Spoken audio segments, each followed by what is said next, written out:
This is everybody's day. This is everybody's day. And so beyond that which we have known as the paths of prayer, there are other paths which may be hidden from plain sight that God seeks to unlock in this day. So the one who wants to operate expressly as God's battle axe must subscribe to spiritual education, to know what is available so that we can deploy those things for conquest. I keep saying all the time that if you look through Hebrews chapter 11, you will find out that Samuel was smuggled in the middle of warriors. He was not one skilled in the usage of the sword. He was not one skilled in the usage of a spear. He was not an armor wearer. But what men could do with swords, he could outdo them with a sacrifice. That's where we studied when we were praying during the week. The Bible said he took a suckling lamb. He understood the weight of innocent blood.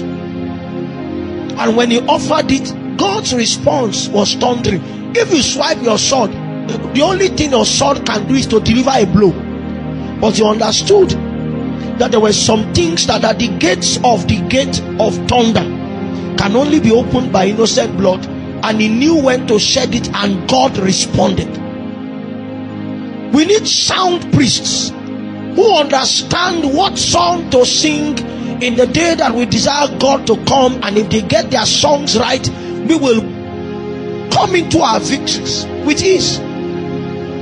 We need to know praying men who know what verse of scripture to deploy when the jungle matures. We need prophets who know how to ascend into God and download utterances, so that when they speak, there will be victory in the land. We also need wasting men like Moses, who in a day of battle know that their place is not in the war front, that their place is on the mountain. And no matter how weary they are, they will seek systems by which their hands can be up. Are you getting me? There is so much that we have not been exposed to. That's why people pray over situations and say God is not answering. Many times it's not a time problem, it's a tool problem. Can you use your teeth to open a bottle of water? You're trying with your hand and the bottle of water is hard. Can you use your teeth? You can grab it and just roll it, right? It works. How many of you have tried it before? Okay. Since it works for a bottle of water, can it work for the boats on a vehicle tire? By the time it works, you will have lost the tips of your, you will have had a permanent hole in your teeth. I know that you can manage using your teeth to open Coke bottle. You have done it before. How many of you have used teeth to open a wine bottle? I don't mean all this wine that,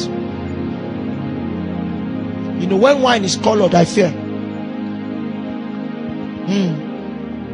When wine is green, it's yellow. I fear.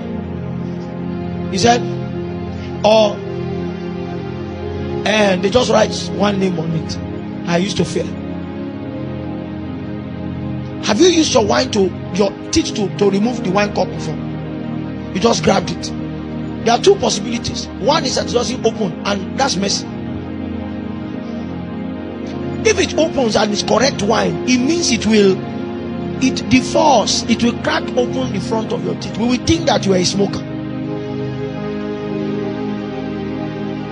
You need a different tool to open the wine bottle. I used to think that was a knife issue until I found that there was a wine, I don't know what they call it. You just fix the head and then you twist and pull it up, and it's cheap. If the right tools are not in place, then it means that labor will be much. Also, if the right tool has not been sharpened, a man will labor more than he's supposed to labor. Are you getting my point?